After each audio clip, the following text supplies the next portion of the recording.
Programme timeline से गड हाँ असद मुमताज़ जेकॾहिं 90% आज़ाद उम्मीदवार भी हुजन तब भी मखसूस सीटूं फ़क़त 10% मेंबर रखंदड़ सियासी पार्टियुनि खे मिलंदियूं।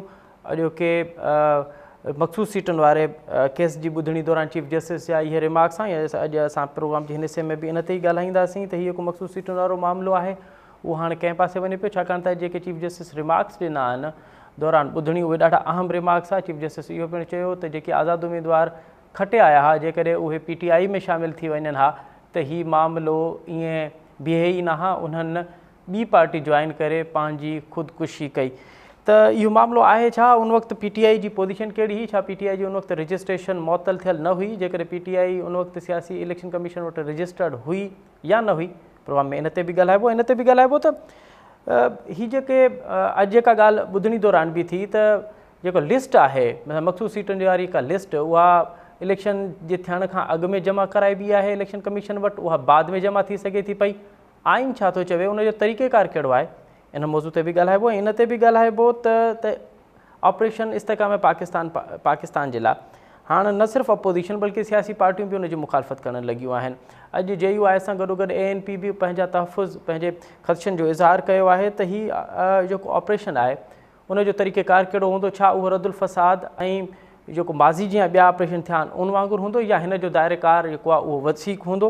हिन ते बि ॻाल्हाइबो। ऐं शहबाज़ शरीफ़ ऐं आसिफ़ अली ज़रदारी फ़क़ति कुर्सियुनि ते वेठा, उन्हनि जी हुकूमत न आहे। मौलाना फज़लुर रहमान जो जेको गुस्सो आहे, जेका कावड़ आहे, उहा चूंडुनि खां पोइ घटि कोन थी सघी आहे। उनजा कहिड़ा सबब आहिनि? ऐं आसिफ़ अली ज़रदारी साहबु यानी सदर ममलिकत जी सदारत हेठि सखर में अहम इजलास थियो आहे सिंध जी अमन अमान बाबति ऐं सखर बेरा जी सूरत हाल ते। इन्हनि तमामु तर मामलनि ते ॻाल्हाईंदासीं। हिन असांखे प्रोग्राम में जॉइन कयो आहे जस्टिस रिटायर्ड ख़्वाजा नवीद साहब, कंहिं तरफ़ जा मोहताज न आहिनि, मुल्क जा मुमताज़ कानूनदान आहिनि। ऐं उन सां गॾोगॾु असांखे इस्लामाबाद मां जॉइन कंदो टाइम न्यूज़ ऐं पंहिंजी अख़बार जो सीनियर सहाफ़ी MB सुमरो साहब। ऐं सखर मां असांखे जॉइन कंदो सखर जो सीनियर सहाफ़ी टाइम न्यूज़ ऐं पंहिंजी अख़बार जो ब्यूरो चीफ मुमताज़ बुखारी। ख्वाजा नवीद साहब, आपसे प्रोग्राम का आगाज़ करते सर, सबसे पहले तो ये ज़रा हमें क्लियर कर दीजिएगा, आज जो चीफ जस्टिस साहब ने रिमार्क्स भी दिए और फिर फैसल सिद्दीकी साहब जो तहरीक इंसाफ और सुन्नी इत्तेहाद कौंसिल के वकील हैं, उन्होंने कहा है कि कहीं पे ये लिखा हुआ नहीं है, आइन में कहीं पे भी इसका जिक्र नहीं है कि आप मखसूस नशस्तों की जो लिस्ट है वो किस वक्त जमा कराते हैं इलेक्शन कमीशन में। क्या ये इलेक्शन से पहले जमा कराई जाती है या इलेक्शन के जीतने के बाद जमा कराई जाती है? इसका टाइम फ्रेम क्या है? ये कहीं पे भी जिक्र नहीं है इसका। सर, आप बकौल है कानूनदान के, आपकी नज़र में क्या है, कब जमा कराई जाती है सर ये मखसूस नशस्तों वाली लिस्ट? नशस्तों थी ना कि जनरल परवेज मुशर्रफ साहब ने अपने टेन्योर में आई थिंक ऑर्डिनेंस के जरिए ये ग्रांट की थी और इनका पहले दिन से ही मिस यूज हो रहा है। बहरहाल उस वक्त चूंकि वो परवेज मुशर्रफ साहब जो थे वो लिबरल थे और खवातीन की नुमाइंदगी चाहते थे असेंबली में, और असेंबलियों में जाहिर है खवातीन सारी तो इलेक्शन लड़कर जीत के नहीं आ सकती। फिरदौस आशिक आवान जैसी अच्छी मजबूत औरतें तो जीत जाती हैं इलेक्शन अवाम से, लेकिन जो आम खवातीन हैं वो नहीं जीत सकती। इसलिए इनकी नुमाइंदगी करने के लिए मखसूस वो नशिस्तें रखी गई थी। तो अब ये इसमें जब ये बीच में ये टुकड़ा लगाया गया आइन के, तो अब इसमें कोई चीजें जल्दी में रह जाती हैं। तो इसमें ये नहीं लिखा गया कि आया ये नशिस्तें जो हैं ये इसकी लिस्ट पहले से देनी है या बाद में देनी है। लेकिन ये सारी सियासी पार्टियों ने पहले ही से इलेक्शन कमीशन में जमा करानी शुरू कर दी। मोस्ट प्रोबेबली कि वहाँ जो भी कोई सेक्शन ऑफिसर या कंसर्न ऑफिसर था वो सियासी पार्टियों के जो अफराद जाते थे वहाँ पे इलेक्शन कमीशन में, उनसे ये बताता होगा कि वो अपनी लिस्ट लेकर आ जाए। सब ने देनी शुरू कर दी पहले से, और उसके बाद वो सीटें जीतते थे। और यहाँ तक भी होता था जैसे 22 लोगों की लिस्ट दे देते थे, पीपल्स पार्टी वालों ने एक दफा दी थी, तो नशिस्तें कम आ गई, तो जो आखिर की 2-3 औरतें थी वो रह गई थी, वो बड़ा रो रही थी सर हमारी बारी नहीं आई। फिर वो बीच में एक औरत फौत हो गई, तो वो एक नीचे वाली की बारी आ गई, वो बड़ी जबरदस्त खुश हो गई कि वो उसके मरने से वो मेंबर बन गई। तो ये वो लोग पहले से दे देते थे और वो प्रैक्टिस चल रही है इसका प्रोसीजर। ये फैसल सिद्दीकी ने आज पॉइंट आउट किया कि ये आइन में लिखा हुआ नहीं है कि पहले देनी है या बाद में देनी है, लेकिन ये प्रैक्टिस जो भी वहाँ कोई क्लर्क बाबू था उसने बनवा दी और सारे पार्टियों ने भेड़ चाल में। और जाहिर है कोई भी जो मखसूस नशिस्तें दी हैं सिवाय एक दो प्रोफेशनल पार्टियों के, बाकी 90% तो छोटी पार्टियों ने अपने घर की औरतों के नाम डाल दिए, अपनी साथियों के, अपनी कजन्स के, उनके नाम डाल दिए। जी अच्छा ख्वाजा साहब ज़रा ये बताइएगा, आज चीफ जस्टिस साहब ने बड़े अहम रिमार्क्स दिए हैं। चीफ जस्टिस साहब ने कहा है कि ये जो आज़ाद उम्मीदवार जीत के आए थे, आपको तो बखूबी आप आगाह हैं इस तमाम तर मामले से और आप हमें आगाह भी करते रहे हैं, आप हमारी रहनुमाई भी कानूनी हवाले से करते रहे।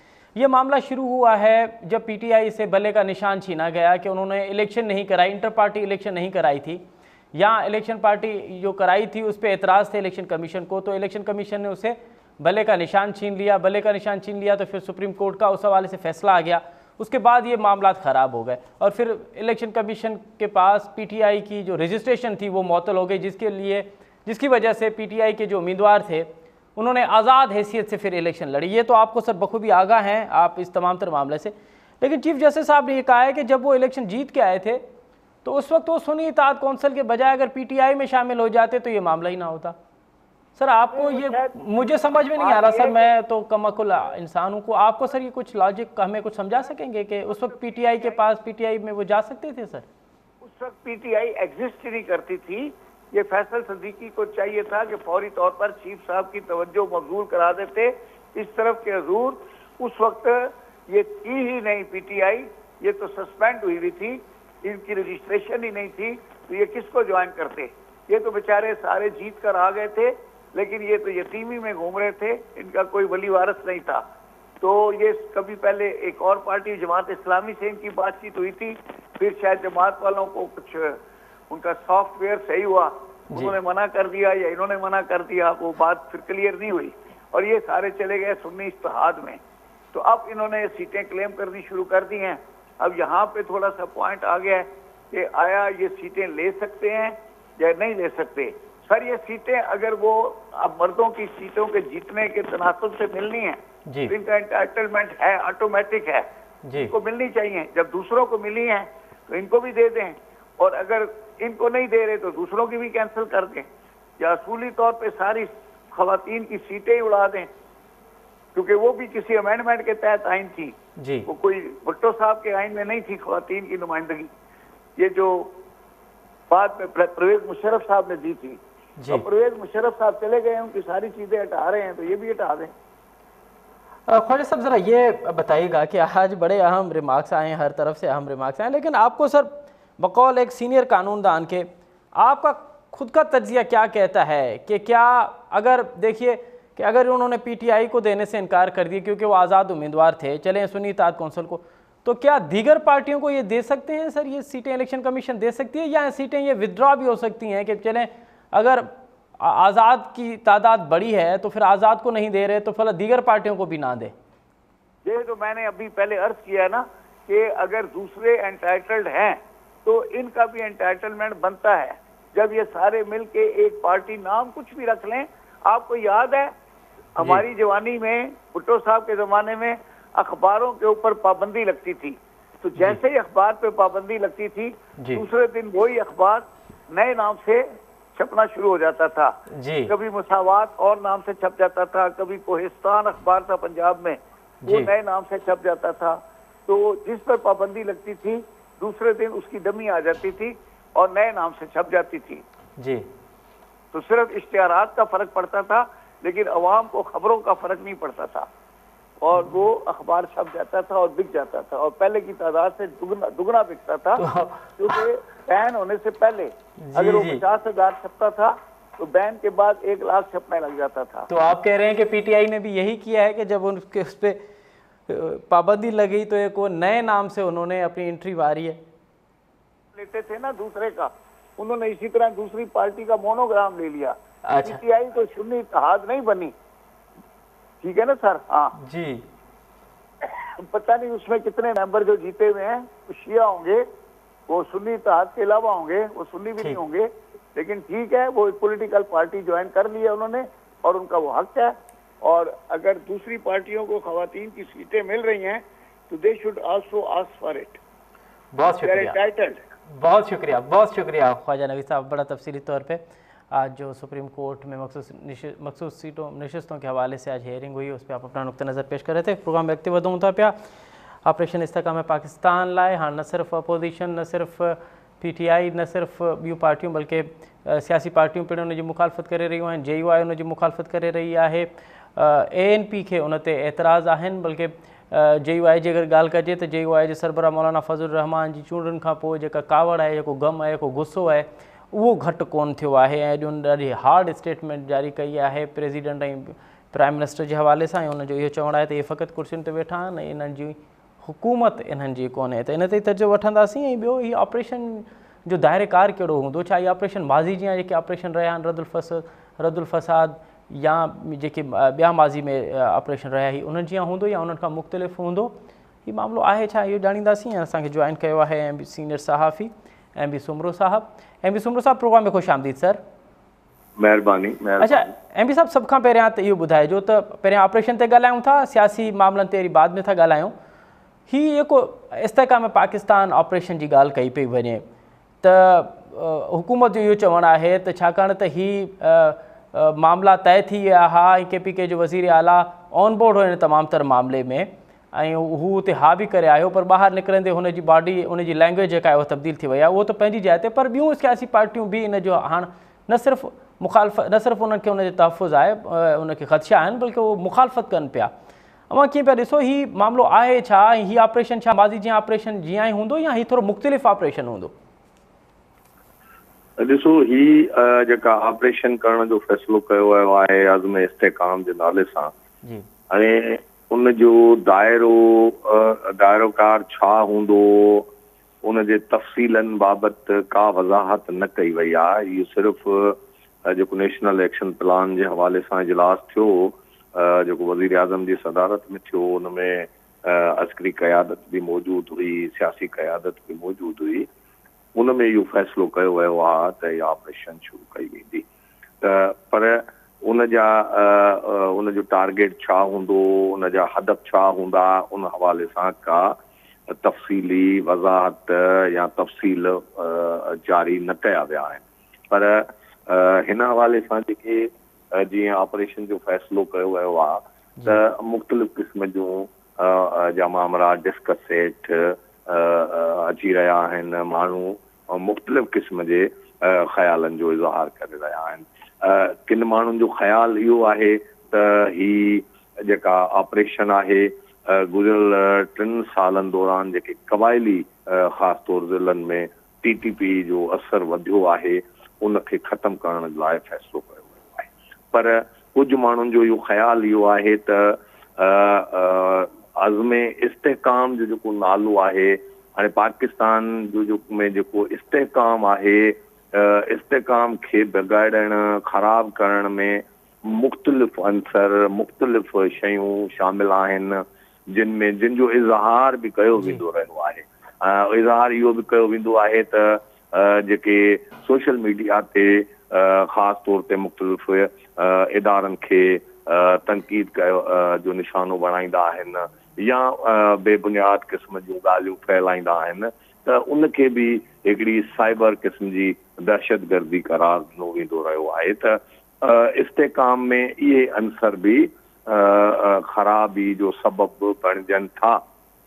त माण्हुनि जो कुझु जो ख़्यालु इहो आहे त हिन भेरे रुॻो हार्ड कोर जेके क्रिमिनल आहिनि, जेके दहशतगर्द आहिनि, उहे हिन ऑपरेशन जो हदफ़ त थी सघनि था, पर उन सां गॾु जेके सोशल मीडिया ते ख़ासि तौर ते अफ़रा तफ़री जी सूरत हाल पैदा कनि था या जिन बाबति, जिन एक्टिविटीज़ बाबति इदारा ॻणती जो इज़हार कंदा रहिया आहिनि, त उहे बि हिन ऑपरेशन जे ज़द में अची सघनि था। त छो त हिन वक़्तु अञा ताईं उनजो दाइरो न ॿुधायो वियो आहे, त उन हवाले सां मुख़्तलिफ़ क़िस्म जूं ॻाल्हियूं कयूं पियूं वञनि ऐं ज़ाहिरी आहे त हाणे जेसीं ताईं हिन जो दायरेकार जो पतो न पवंदो, उनजा तफ़सील साम्हूं न ईंदा, त ज़ाहिरी आहे त पोइ माण्हू पंहिंजे पंहिंजे हिसाब सां डिस्कस इन शयुनि खे कंदा। बाक़ी जेको तव्हां ॻाल्हि कई, इन खां पहिरियां बि जेको ज़र्ब अज़ब ऑपरेशन थी हुई या ॿियूं ऑपरेशन थियूं हुयूं, ख़ासि तौर ते जनरल पंहिंजो जनरल राइल शरीफ़ शुरू कयो हो ऐं उन खां पोइ वरी जनरल बाजवा जे उन में बि थियो हो जनरल जी उहो असल में जेके ऑपरेशन थींदियूं आहिनि उहे थींदियूं ओचिते आहिनि ऐं उन्हनि जा फ़ैसिला अचानक कया वेंदा आहिनि। उन्हनि में बि हिकु हिकमत अमली हूंदी आहे, पर हिन ऑपरेशन जे हवाले सां पहिरियों भेरो आहे उनजो जेको अहातो आहे, उनजो जेको दाइरोकार आहे, उन खे हार्ड कोर क्रिमिनल खां अलावा बि कुझु अंसरनि, कुझु सेक्टर सां, शोबनि सां वाबस्ता माण्हू ज़ब्त में अचण जी जो इम्कान ज़ाहिर कयो पियो वञे। इन करे सियासी पार्टियुनि त अक्सर तौर ते ज़रबे अज़ब जी बि मुखालफ़त कई हुई। उन खां पोइ जेका ऑपरेशन शुरू थी उनजी बि मुखालफ़त थी, पर ऑपरेशन उहे ॿई ऑपरेशनूं एम बी साहब हाणे इहो ॿुधाइजो त हाणे थोरो सियासी मंज़रनामे ते ॻाल्हायूं त मौलाना फज़लुर रहमान ॾाढी हार्ड स्टेटमेंट ॾिनी आहे, मतिलबु इन तरह जी हार्ड स्टेटमेंट त प्रेसिडेंट ऐं प्राइम मिनिस्टर जा नाला खणी चयो आहे त हीअ रुॻो कुर्सियुनि ते वेठा आहिनि, मतिलबु हिन जी का हुकूमत कोन्हे। ऐं छा था सम्झो त आख़िर कहिड़ा सबब आहिनि जो मौलाना जेको इहा उमेदु कई पई वञे हुकूमत तरफ़ां त मौलाना उन्हनि जो इतादी थींदो ऐं उनखे जल्द हुनजी कावड़ खे माठार में तब्दील कबो, पर उहा थिए न पई। कहिड़ा सबब आहिनि? अव्हां छा था सम्झो त मौलाना जे ज़हन में हाणे पॉलिटिकली कहिड़ा प्लान आहिनि जो हू छा पियो खेॾणु चाहे? ॾिसो, मौलाना फज़लुर रहमान साहब जीअं इलेक्शन जा नतीजा आया आहिनि, उन खां पोइ मौलाना साहब ही जेको मौजूदु आहे उनजो मौक़ुफ़ आहे उहो सख़्तु तरीन मौक़ुफ़ उन अख़्तियार कयो आहे ऐं उहो मुसलसिल इहो चवंदो रहियो आहे त ही मौजूदा जेके हुकुमरान आहिनि असल में इहे कठपुतलियूं आहिनि, हुकुमरान को ॿियो आहे। त उहो मौलाना इहो पंहिंजो मौक़ुफ़ बार बार वर्जाए रहियो आहे। ऐं हाणे छो त मौलाना जेको एक्सपेक्ट कयो पए, जेको हुनजो हुनखे लॻो पए त हुनखे इलेक्शन खां पोइ ही नतीजा मिली सघनि था, छो त इन खां पहिरियां जॾहिं PTI जी हुकूमत हुई त तॾहिं जॾहिं बल्दियाती इलेक्शन थियूं हुयूं त पहिरें मरहले में मौलाना फज़लुर रहमान जी पार्टी ख़ैबर पख्तूनख्वा में PTI खे वाज़े अक्सरियत सां शिकस्त ॾिनी हुई ऐं अक्सर तौर ते बल्दियाती इदारनि जा जेके नुमाइंदा हुआ उहो मौलाना फज़लुर रहमान जा चूंडिया हुआ। त उहो मौलाना फज़लुर रहमान उन्हनि नतीजनि खे साम्हूं रखी उन जा हिकिड़ा पंहिंजा इमेजिस हुआ त हुन ईंदड़ इलेक्शन खां पोइ हुनखे ही क़िस्म जी नतीजा मिली सघनि था, उहे मौलाना खे न मिली सघिया।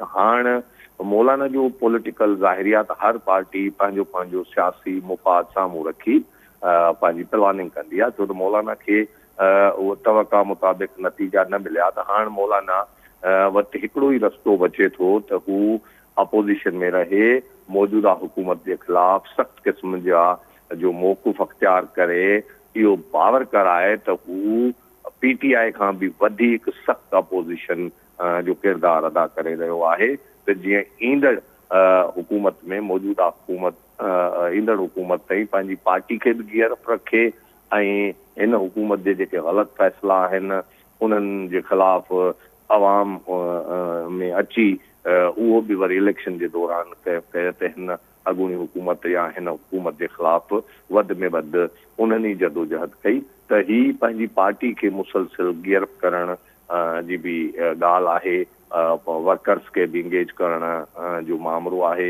ऐं मौलाना साहब ॻाल्हियुनि जे हद ताईं त सख़्तु ॻाल्हियूं कंदो आहे, पर जॾहिं प्रैक्टिकली शयूं एहतजाज जो, धरणे जो या जो ॿियो मामिलो ईंदो आहे त उन में मौलाना जी सियासत खे अगरि तव्हां साम्हूं रखो त मौलाना कॾहिं बि जज़्बाती क़िस्म जा फ़ैसिला न कया आहिनि, जलाओ घेराओ वारो मामिलो मौलाना न कंदो रहियो आहे। मौलाना पंहिंजे कारकुन खे इंगेज कंदो रहियो आहे ऐं उहो ई सबबु आहे त जेके मज़हबी पार्टियूं आहिनि उन्हनि में मौलाना जी पार्टी हींअर सभिनी खां वॾी माना पार्लियामेंट में बि मौजूदु पार्टी आहे ऐं सीटूं बि खणंदी रही आहे मुसलसिल। त मौलाना जी जेका सियासी हिकमत अमली आहे उहा शुरू खां पंहिंजी रही आहे ऐं उहो पंहिंजो जेको मंशूर आहे, पंहिंजी जेका सियासी सोच आहे उनखे साम्हूं रखी फ़ैसिला कंदो आहे।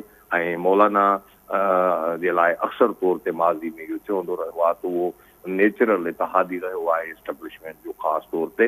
पर हे जेके दौर आहिनि ख़ासि तौर ते PTI ऐं मौजूदा दौर मौलाना उन ॻाल्हियुनि खे ग़लति साबित करे पियो त हू को। पर MB अवां कीअं पिया ॾिसो त मौलाना जो असां वेझे माज़ी में जेको मौलाना जो पॉलिटिकल कैरियर रहियो आहे उन ते अगरि नज़र विझूं त मौलाना ॾाढो कंफर्टेबल आहे नून लीग सां बनस्बत कंहिं ॿी पार्टी जे हवाले सां अगरि ॾिसूं त हू मुस्लिम लीग में या काफ लीग सां कंहिं हद ताईं असां सम्झो पिया त हीअ जेका नई अपोज़िशन हाणे ठहे पई, मिसाल जेको नओं अपोज़िशन इताद ठहे पियो जंहिंमें अचकज़ई आहे, जंहिंमें हाणे ANP त ख़ैर अञा उन में कोन वई आहे, पर जंहिंमें PTI आहे, जंहिंमें सुन्नी इताद कौंसल आहे, जंहिंमें जमात इस्लामी आहे, मौलाना इन सांचे में फिट थी सघे थो? लॻे थो पियो त ॾिसो मौलाना हींअर हिकिड़ी चवणी आहे त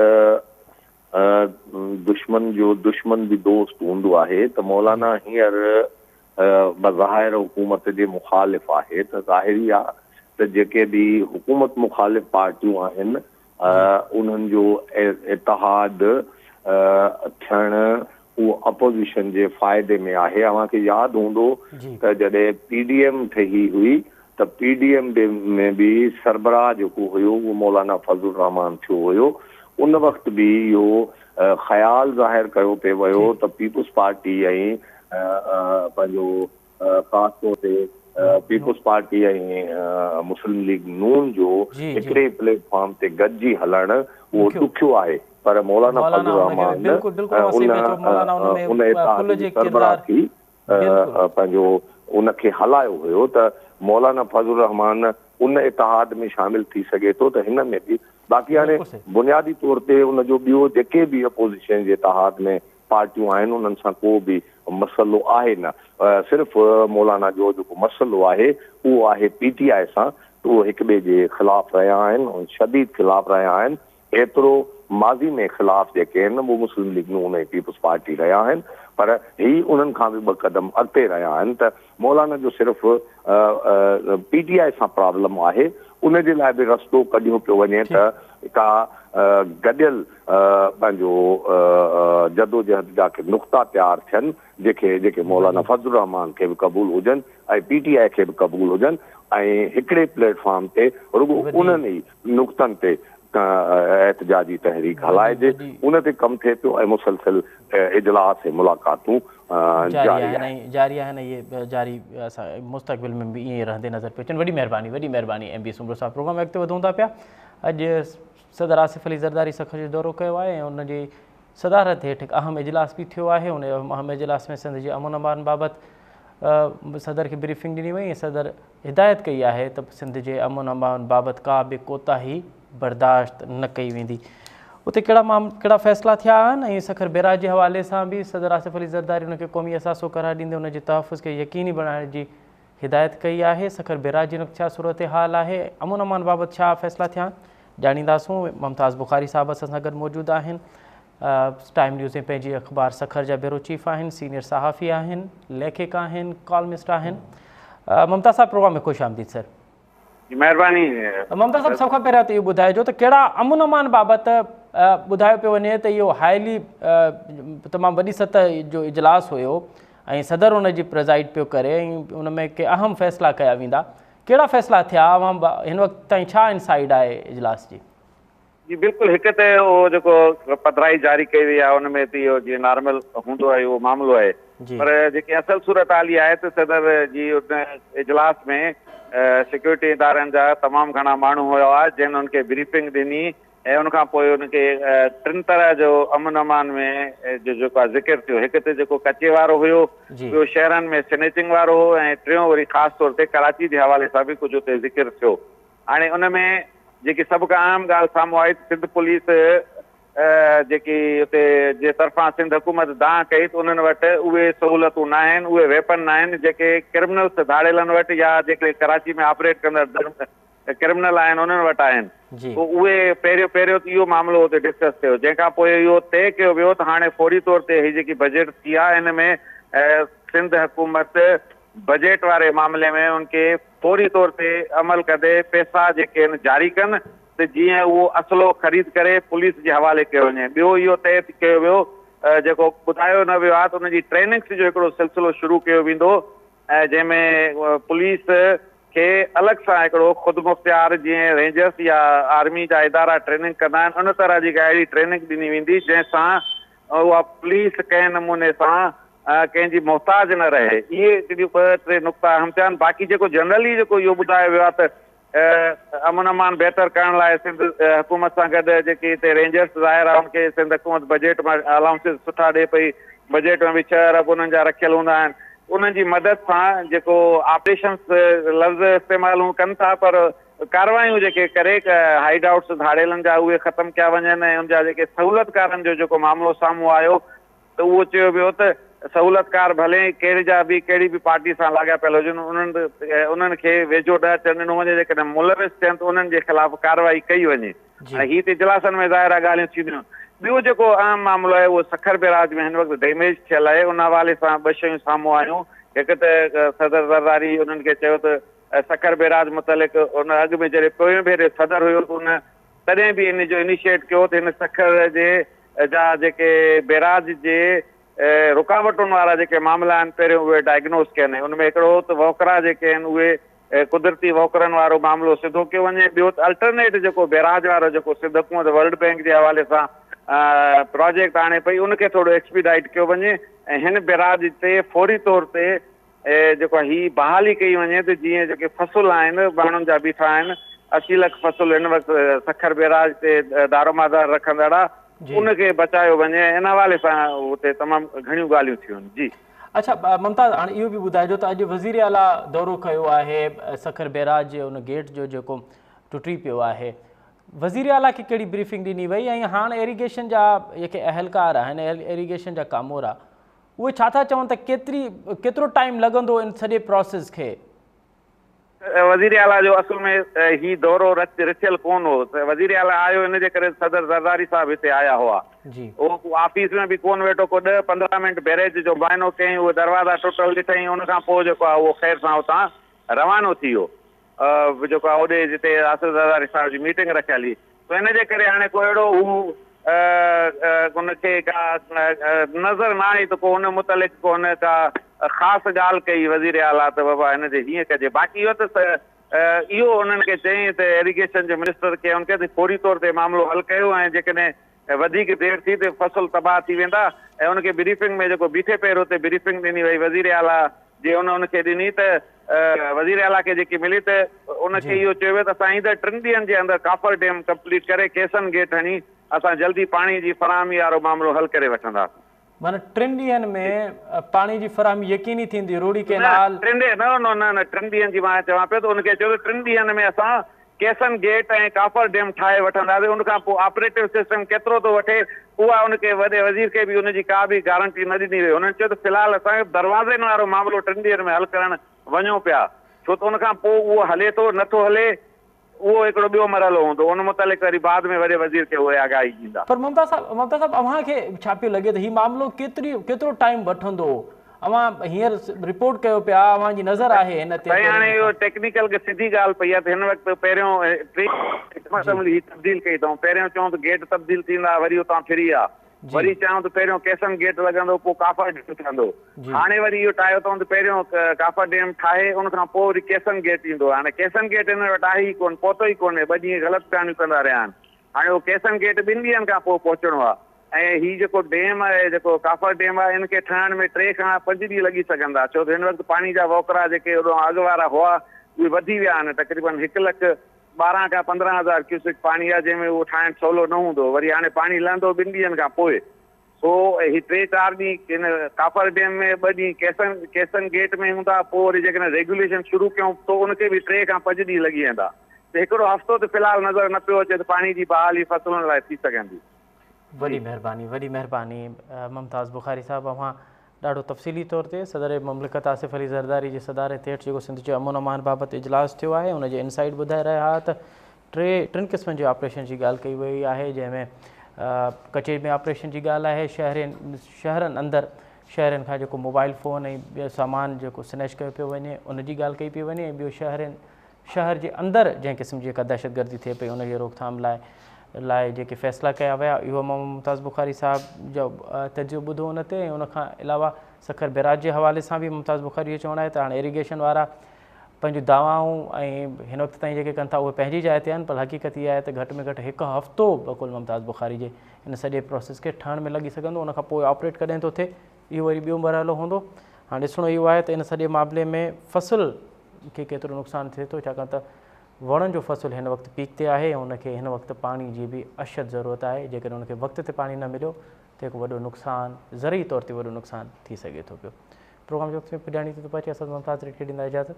सदाईं गॾु।